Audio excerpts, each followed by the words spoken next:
नमस्कार मित्रों, वास्तुशास्त्र के एक अगले एपिसोड में आप सभी लोगों का फिर स्वागत है। आज मैं बताना चाहूँगा कि कुछ थोड़ा छूट गया है नैऋत्य कोने के बारे में।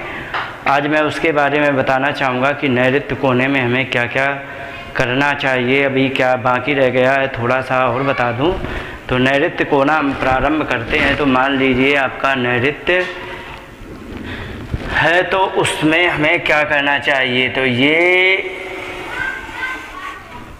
ऐसे हम बनाएंगे इसको।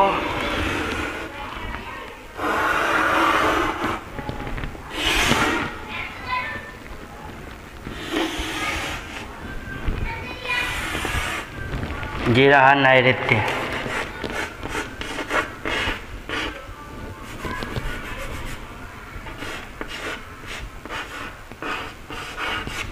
नैऋत्य बनाया।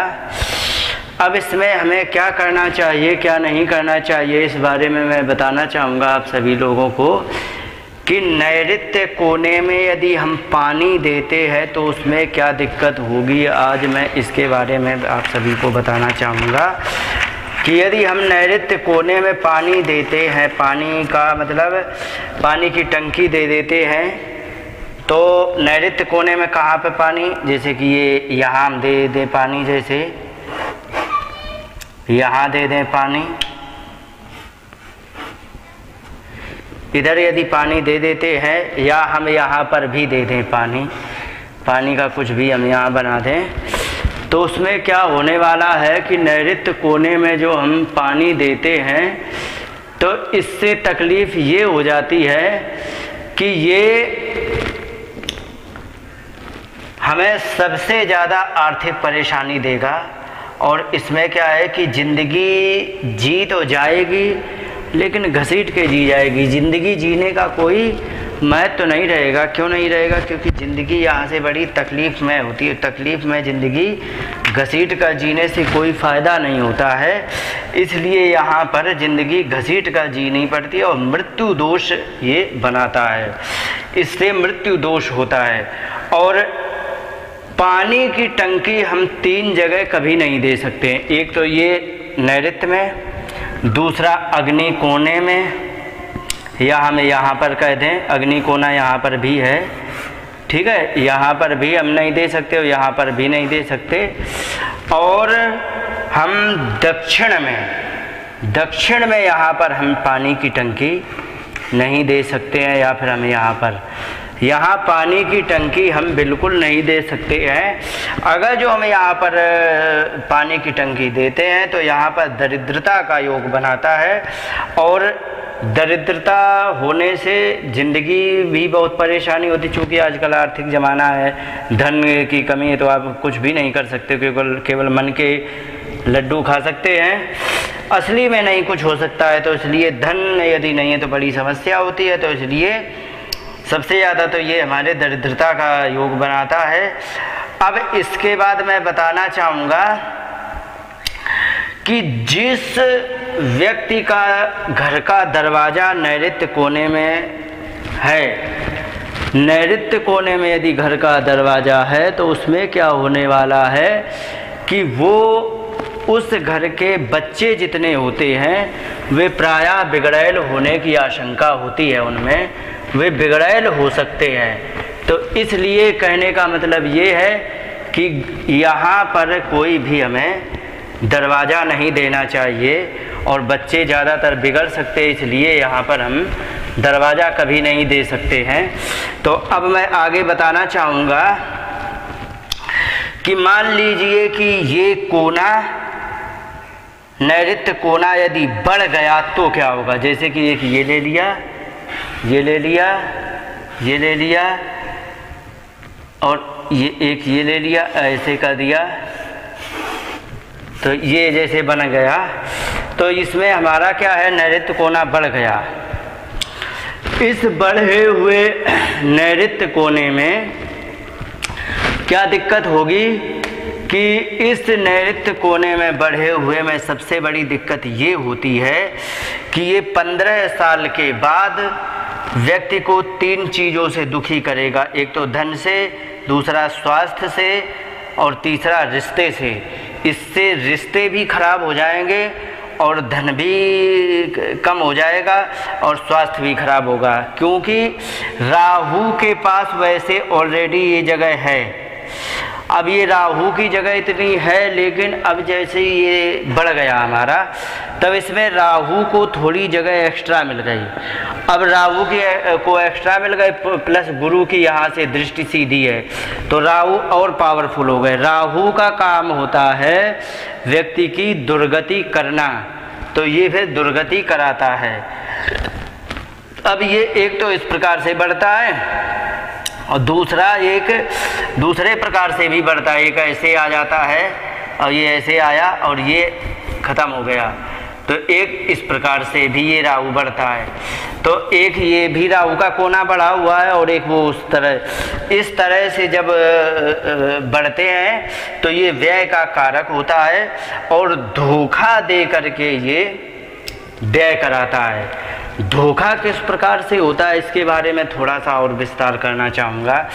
जैसे कि कोई व्यक्ति है, तो वो व्यक्ति यदि उन्नति कर रहा है तो पहले क्या करेगा, जैसे एक स्ट्रेट लाइन है जीवन की, उन्नति करना है तो पहले तो थोड़ा गया ऊपर, ठीक है, अब यहाँ से फिर वो गिरेगा और ये अंतराल हमेशा उठने, एक बार उठना एक बार गिरना, ये 2.5 साल के बीच में हो जाएगा।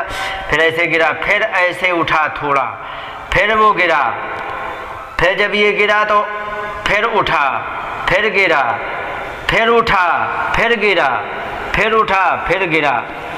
इस प्रकार से इसके जीवन चलता है। अब इसमें क्या होता है कि देखो, अब मैं आपको ग्राफ से समझाना चाहूँ तो उठा, फिर गिरा ज़्यादा, फिर उठा, पहले से थोड़ा ज़्यादा उठा लेकिन गिरा पहले से और ज़्यादा, फिर उससे फिर थोड़ा उठा पहले वाले से, फिर ज़्यादा गिरा, फिर ऐसे करते करते अंत में वो स्थिति आ जाती है कि आदमी उठता कम स्पीड में है, गिरता बहुत जल्दी में, बाद में जो ये गैप आ जाता है, ये जो गैप आया, तो ये गैप जो होता है ये व्यक्ति को फिर संभलने नहीं देता है और ये संभलने का मौका ना मिल पाने के कारण कई एक फैक्ट्रियाँ, कई एक कारखाने, कई एक दुकान, कई एक मकान बर्बाद हो गए हैं। अब ये होते कैसे इसके बारे में बताना चाहूँगा। एक तो दरवाज़ा दे दिया, प्लस जैसे कि ये दे दिया। अब इसके बारे में मैं बताना चाहूँगा कि जैसे हमने दे दिया तो इसमें क्या है कि जैसे कि उसका प्लॉट था एकदम सीधा था, ऐसा था, लेकिन यहाँ पर उसने दरवाज़ा दे करके ऊपर से टीन और डाल दी और यहाँ कारवार खड़ी करने के लिए या फिर थोड़ा सा उसने कुछ भी कर दिया, तो ऊपर जो ये टीन पड़ी है एक तो ये भी कोना बढ़ा देती। तो ऐसे कई एक फैक्ट्रियाँ बंद हो गई हैं, तो इसलिए ये सब दुर्गति का कारक है और ये दुर्गति से आदमी संभल नहीं पाता है। अब एक बात और बता दें, जैसे कि क्या होता है कि कोई एक प्लाट है, जैसे ये है कि एक प्लाट, और किसी की जगह थोड़ी ज़्यादा होती है और बीच में 3 साइड ओपन बनाता है, तो ऐसे कर देता और ऐसे कर देता और ऐसे कर देता और ये ऐसे होता है। अब वो क्या करते हैं कि यहाँ पर उसको कोई एक कमरा बना देते हैं, कोई भी कमरा यहाँ बना दिया, कुछ भी उसमें रखने के लिए कमरा बना दिया गया। तो ये जो कमरा बनाया गया है इसमें, तो ये जो कमरा है तो ये व्यक्ति को संभलने का मौका बहुत कम देता है, ये वाला कमरा। तो इसलिए एक बात और बता दें, किसी भी कोने में कोई भी कंस्ट्रक्शन नहीं होना चाहिए। जैसे कि ये है, तो ना तो हम इस कोने में कुछ बना सकते हैं और ना ही हम इस कोने में कुछ बना सकते हैं, ना ही हम इस कोने में कुछ बना सकते हैं। ये जो कंस्ट्रक्शन होता है ये हमारे लिए नुकसानदेह होता है, इसलिए हम इस कंस्ट्रक्शन को कभी भी पास नहीं करते जो तीनों कोनों में बना देता है। ये कोने कभी नहीं होने चाहिए। इसलिए मैं बताना चाहूँगा कि कभी भी किसी भी कोने में आप कंस्ट्रक्शन नहीं बना कर सकते हैं। इसलिए मैं आपसे सभी से निवेदन करूँगा कि इसमें कभी भी ये जो बना दिया तो इससे कोना बढ़ जाने से एक दोष बन जाता है और उस दोष से हमें बचना होता है, तो उस दोष से बचना ही चाहिए। तो इस प्रकार से हमें कभी भी नहीं बनाना चाहिए। अब मैं बताता हूँ कि कभी कभी क्या होता है कि मान लीजिए कि ये प्लॉट है, तो प्लॉट है तो ये क्या है कि ये थोड़ा ऐसे हो करके ये ऐसे सीधा आया और ये सीधा है और इसके बाद ये नीचे जाके और फिर ये ऊपर ऐसे बढ़ गया, तो ये कोना जो बढ़ गया, या फिर हम कह दें कि ये कोना ना बढ़ के कोई एक कोना बढ़ जाए। जैसे कि मैं बताना चाहूँगा आपको कि एक तो ये प्लॉट हो गया, एक इस प्रकार से भी कोना बढ़ता है, एक और कोना बढ़ता है जो होता है ऐसे करके, ऐसे ऐसे और ये ऐसे ऐसे और ऐसे, एक ये कोना बढ़ता है। तो ये जो कोना बढ़ते हैं तो ये हमारे लिए सभी बड़े दुर्गति के कारक होते हैं। इनसे क्या है कि इससे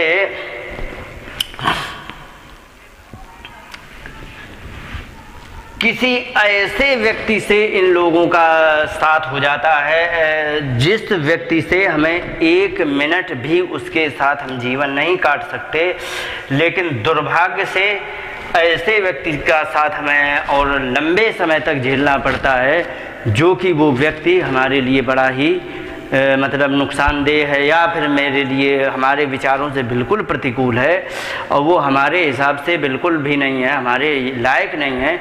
लेकिन ऐसे प्लॉट में हमेशा उस व्यक्ति को ऐसे ही लोगों से रहना, साथ में रहना पड़ता है जो कि उसके लिए तकलीफ दे हो। तो इस प्रकार से मैं बताना चाहूँगा कि ऐसे व्यक्ति को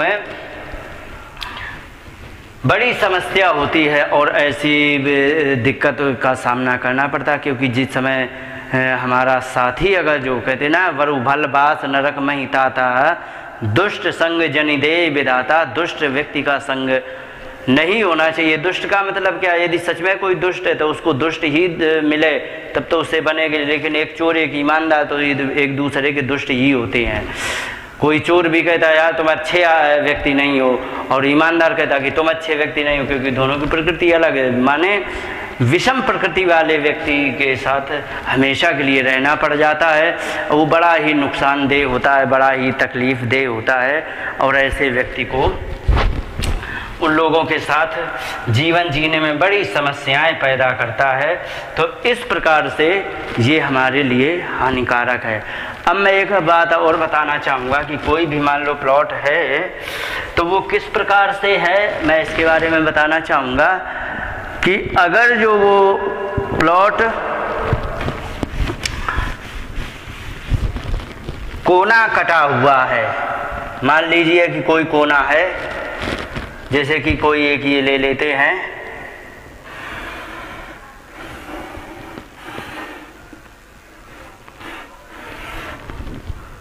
ये है, तो इसमें क्या है कि कोना कट गया, या फिर वैसे तिरछा करके भी हम कोना काट सकते हैं। ये ऐसे हो गया, ऐसे हो गया, और ये ऐसे हो गया, और ये ऐसे हो गया।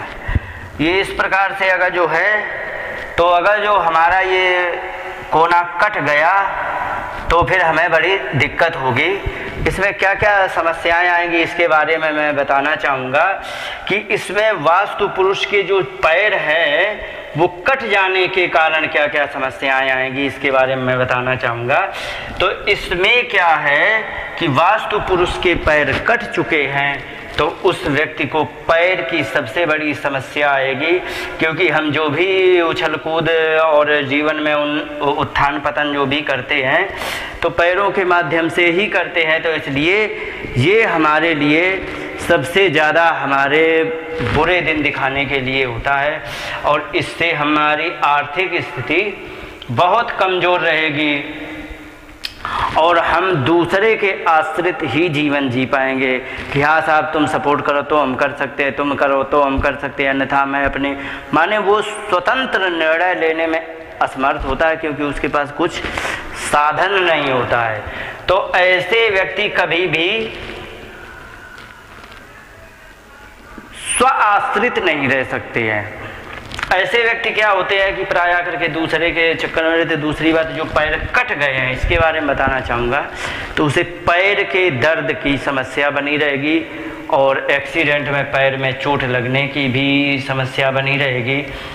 तो ऐसी समस्या से बचने के लिए अब इसमें उपाय मैंने पहले बता ही दिया है, या फिर आप इसमें तार डाल सकते हैं। यहाँ से ऐसे सीधे तार डाला जा सकता है और तार डाल करके ही हम इसका निवारण कर सकते हैं। तो इसलिए ये इस प्रकार से हम इसमें उपाय करेंगे।